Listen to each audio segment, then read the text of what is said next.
All right, well, with the backdrop up, it's time to start thinking about the scene that's gonna fill this space. I kind of have the track arrangement already in mind.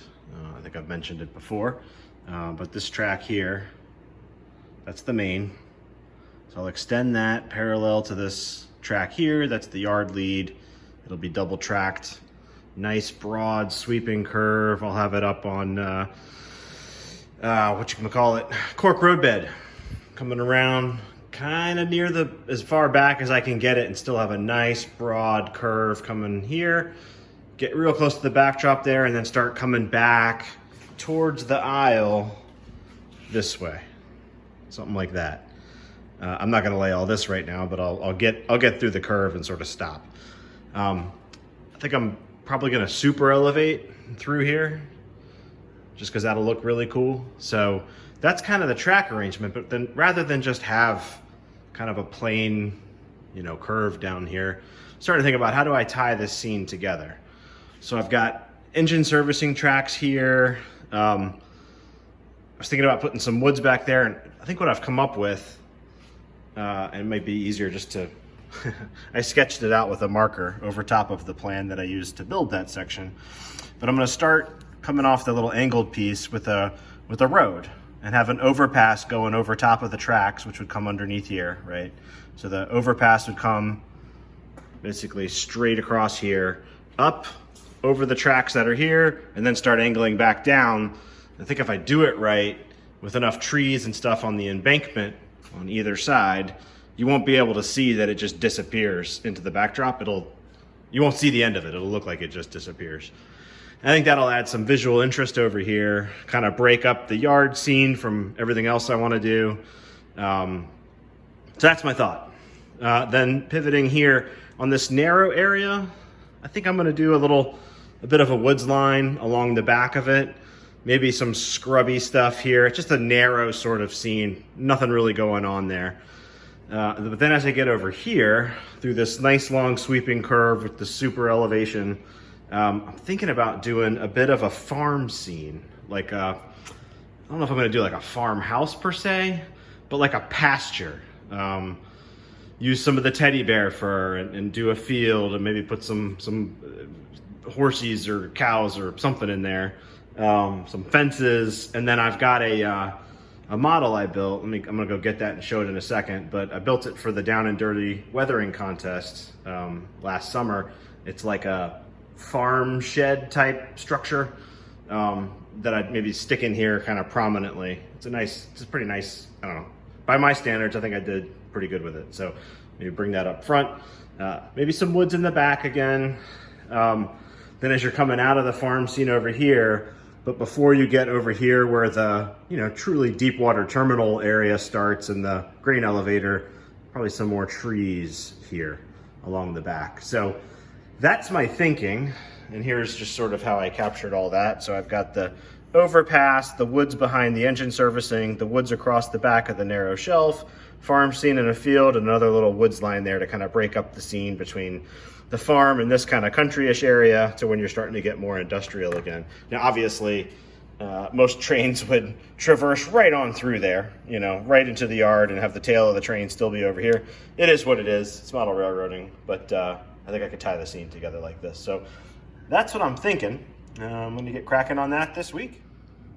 All right, starting to think about this curve. Now, this is the corner that goes out to the peninsula for the Deepwater terminal, and I am actually kneeling on my workbench.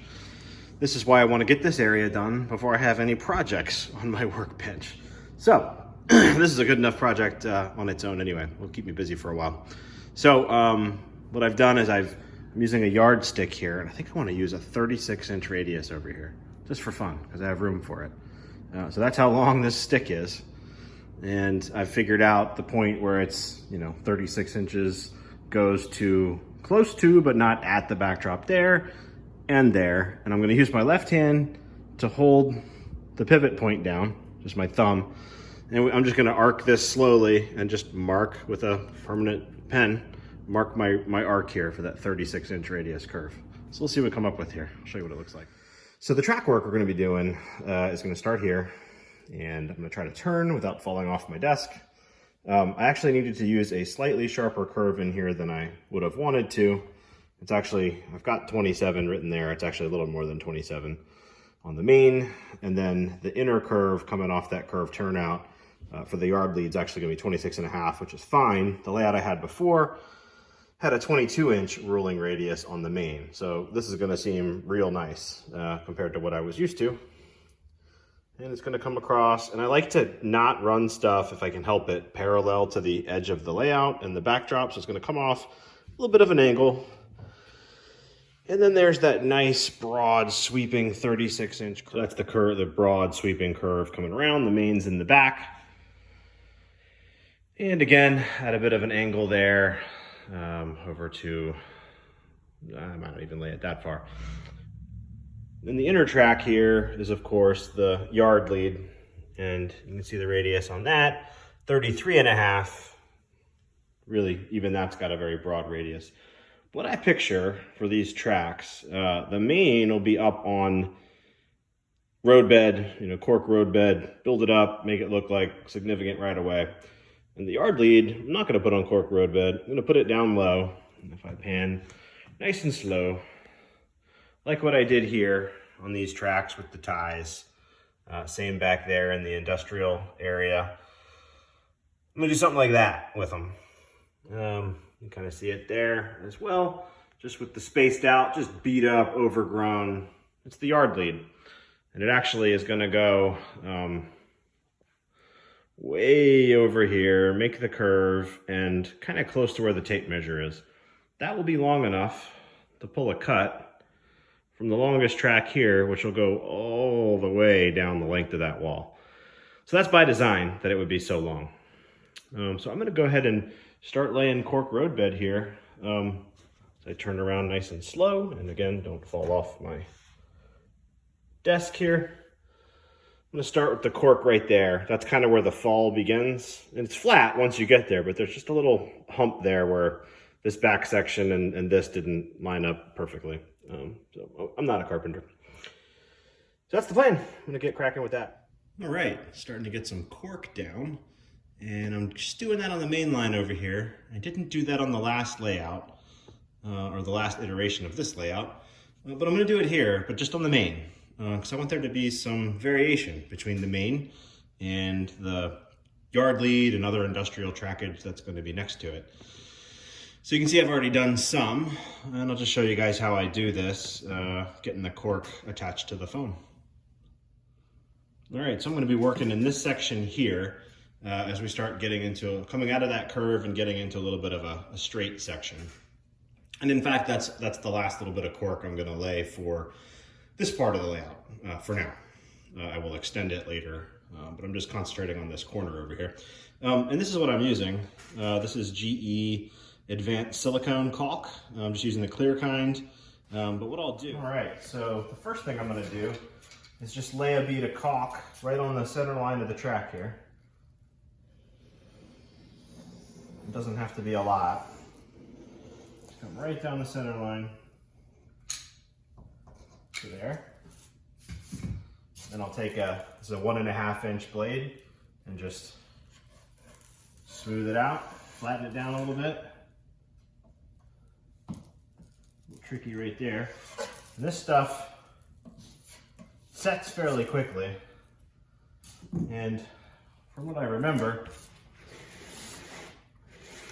I'll get it down with the caulk and it won't go anywhere unless I want it to later. So I'll just start on the end. And I'm using just push pins, simple push pins to hold it in place. I'll kind of, get it in here nice and flush against the prior piece. Press it down into the adhesive there, and then I'm just using the center line and coming up to the edge of that center line with this piece of cork. And it's as simple as that. And this won't go anywhere unless I want it to. It'll hold really well. It'll hold up to water and all the things that happen when you're ballasting. But it will not come up unless I want it to, and if I do want it to, it'll come up pretty easily with the same tool, just popping it up.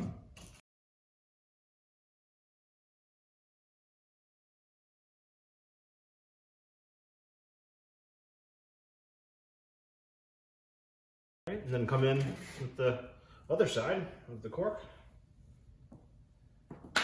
A little bit more right in here. Not a lot. And again, I'm just kind of flattening it out to hold this in place. That should do it. And this side's a little easier because now I'm just pressing it up against what I've already done. And again, pushing it down nice and smooth. Push it up flush with the pieces that are already there. A couple of pins.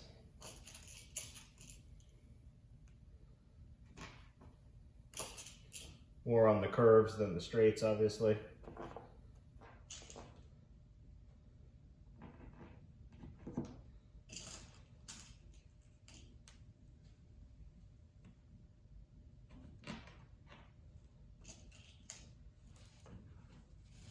And this particular one is supposed to be ready to be around water within 30 minutes, but I'm not gonna need to use that particular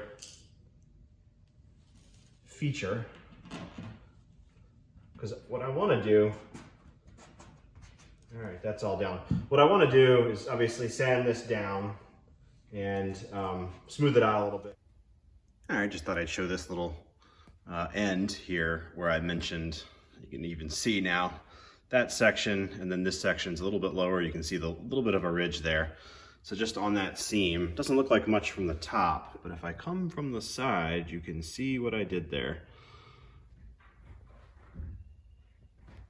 So I worked a rasp on the cork roadbed, working from here, getting thinner and thinner and thinner, and then used a little bit of putty to fill in the gap. And if I come way down here, it's very nice and level.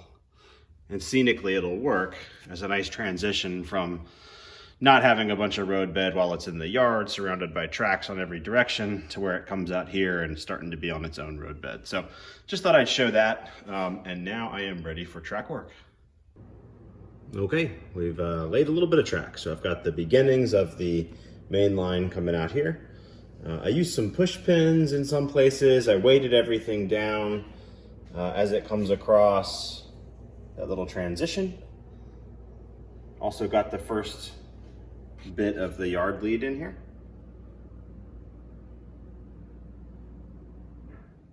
To about right there. Now I did drop some feeders right here. So when I keep extending the main, there'll be a feeder here. There's actually a terminal strip almost directly below that, so that was pretty convenient. There's also feeders on the other end of the turnout here.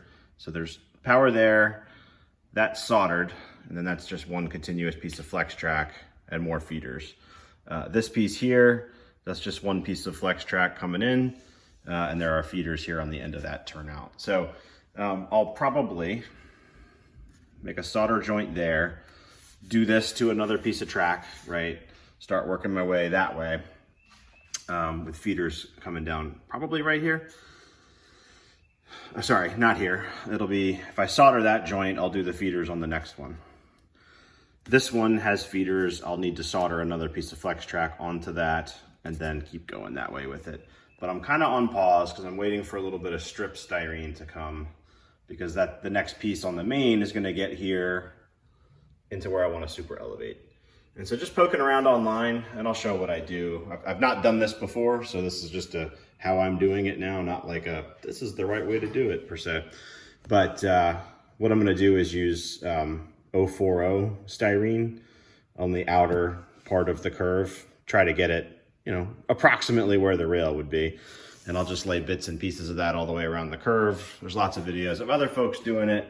And again, I hit up the model railroader forums and searched that, and 040 was what folks were suggesting. There was also a lot of conversation there about not super elevating anything less than a 30-inch curve. Remember, it was about a 27, 28 there. So I didn't super elevate that. Plus you'd be decelerating, coming into the yard there. Over here, you're accelerating or still going fast, you know, perhaps at speed through that curve. So I will super elevate that one. I know it's a model railroad. In the real world, that would still be yard limits. Yeah, my garage is only but so big. So that's the plan. That's where we are. I'm gonna pull these pins out, clean this track, and roll a car across it and see how it feels. Okay, I don't have any power other than the 050 here, but track seems like it's nice and smooth. No problems through any of that. That's the main. Going up on that little transition up into the roadbed, just nice and smooth. And that is a nice, even at that, with these 40-foot cars, even a 27 or 28 inch radius curve looks pretty nice. So that's cool to see, because this you know, this move out here has been really disruptive to my modeling. But one of the pickups I get is the broader radius curve, so that's cool. I'm gonna check the lead next, so I'll show you that.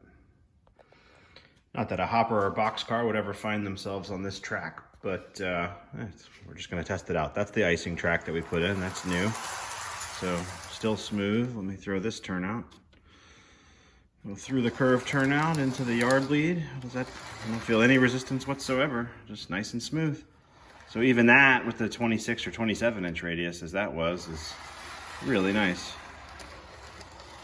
So that's gonna work well. The other track I haven't tried yet, if I go straight on this, just down to the normal, as if you're switching, I wouldn't normally be pulling out of here. I'd be pulling out of here. That's the yard ladder. So let's just check how that feels. Nice and smooth, I feel nothing. That's a little bumpy right there.